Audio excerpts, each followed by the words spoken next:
Herkese salamlar.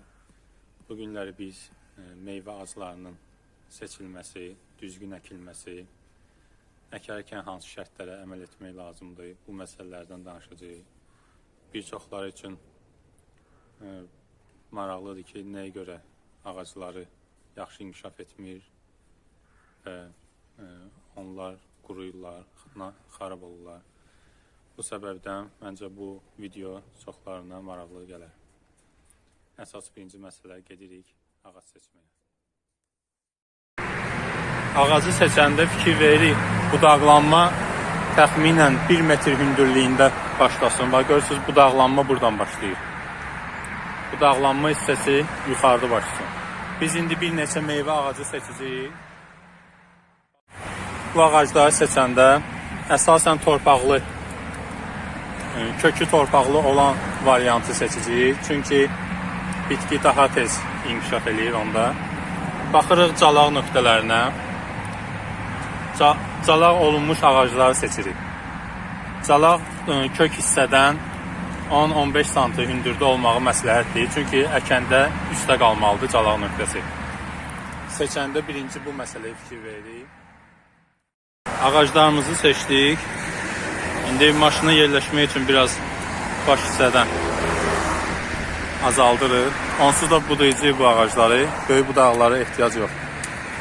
Maşına yerləşdirmək üçün biraz balacalaşdırırıq. Bu formada.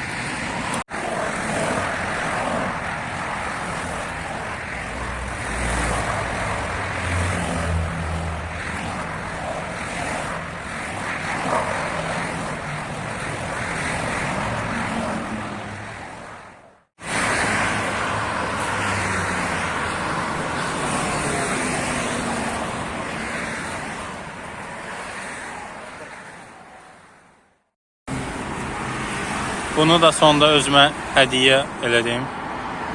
Bundan yoxum idi. Gülçülər dayana bilmir. Ağacları alıb gətirdik.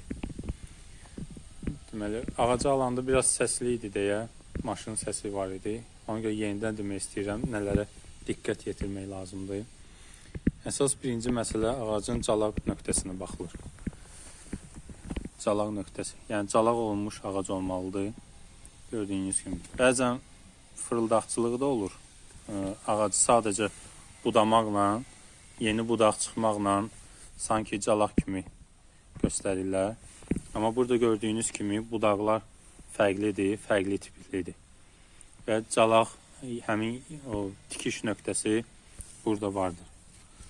Deməli, düzgün calaq ağacı almışıq. Sonra calağın möhkəm olması, çürümə olmamasına diqqət yetiririk. Bir də kök hissədən məsafəsi gördüyünüz kimi 10-15 sm hündürdə olmalıdır. Bu nəyə görə lazımdır? Ağacı əkəndə həmin bu calaq nöqtəsi torpağın torpağın alt hissəsində qalmasın. Torpağın alt hissəsində qalanda bu hissə çürür. Ağacın ən zəif nöqtəsi indi bizdə bura sayılır. Yəni bu hissəni qorumaq lazım. Ona görə ağacı bu hissəyə qədər torpağa bastırırıq. Bu calaq nöqtəsi yaxın olanda torpağa bəzən kök hissəni çox dərinə bastırmırlar. Nəticədə külək sonra tərpədir. Yəni ağacın dayanıqlığı pis olur. Sonra baxırıq ağacın budaqlanmasına. Ağacın budaqlanması təxminən 1 metr hündürlükdə olması məsləhətdir. Çox yuxarıda olanda küləyə davamlı olmur. Bu Abşeron zonası üçün təhlükəli sayılır. Çox küləklidir. Ona görə formalaşdırmanı 1 metr hündürlükdən olması yaxşıdır. Biz indi bu budaqları da budayacağıq. Maşına yerləşmək üçün biraz kəsmişdim. İndi biraz da formaya salacağıq, göstərəcəm sizə.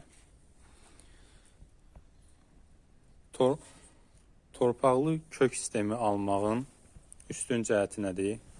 Yəni biz əvvəllər hər kəs yadındadır bəlkə, köklər açıq olurdu.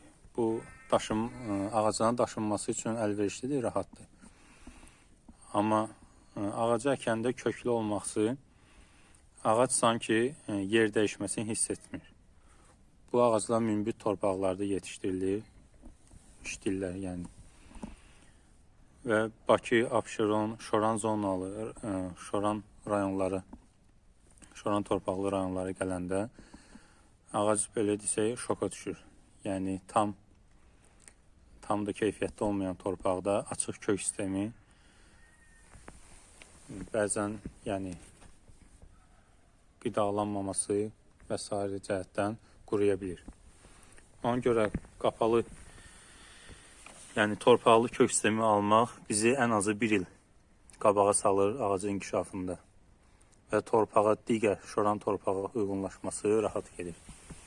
İndi 1-2 taktiki məsələlər var əkəndə, onu sizə göstərəcəyəm. Ümid edirəm ki, ondan sonra bütün əkdiyiniz ağaclar bitəcək.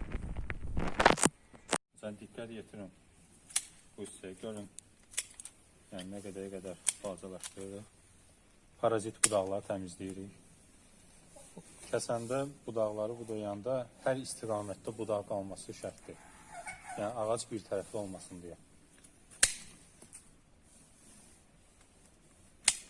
Həm çox yaxın olmasın, həm də çox aralı qalmasın.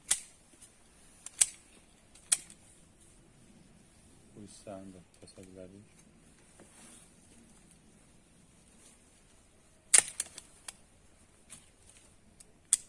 Belə formada. Ağacımız əkilməyə hazır. Quyumuzu qazıdıq, gəlimiz. Nə qədər dərin, geniş olsa bir o qədər yaxşıdır. Çünki biz deməli, qara torpaqdan, meşə torpağından istifadə edəcəyik. Bu meşə torpağı ilə peyin qarşığıdır. Çünki işləyili ağaclar minbir torpaqda yetişdiyi üçün biz bir addım ona kömək etmiş olur. Yəni birbaşa şoran torpaqda yox, ilkin olaraq meşə torpağından bir il inkişaf etdikdən sonra yerli torpağa uyğunlaşa bilsin. İlkin olaraq biraz torpaq əlavə edirik.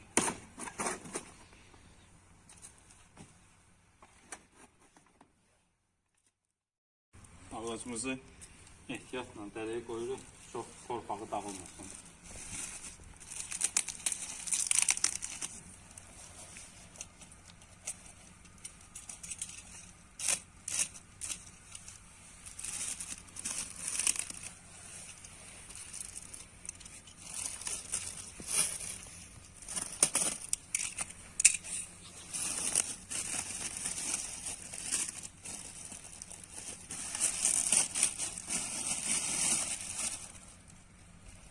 Və ağacı qoyanda fikir veririk, calaq nöqtəsi həmin bu hissə cənub tərəfə düşsün.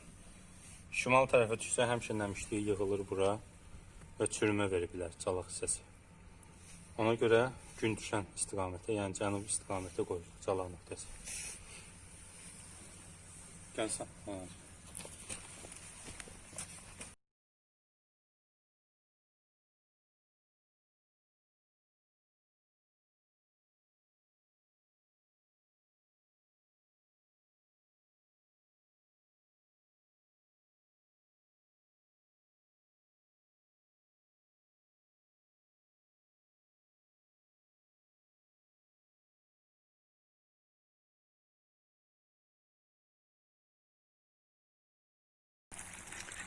Gördüğünüz kimi ağacımızı əkdik. İndi tam suyla sulayırıq. Tam dibide olmalıdır. Bu metodun bir dənə üstün cəhəti odur ki, ağaclar şoran torpağa tez rahat uyğunlaşır. Yəni inkişaf sürətli olacaq. Məsəl üçün, bu gördüyünüz ağac 2 ilin ağacıdır. Bu da həmin metodla əkilib. Şoran torpaq olduğuna baxmayaraq, sonra qayalıq ərazi olduğuna baxmayaraq, bu gördüyünüz badam artıq gül açır. 2 ilin ağacıdır, həmin qaydada əkilib.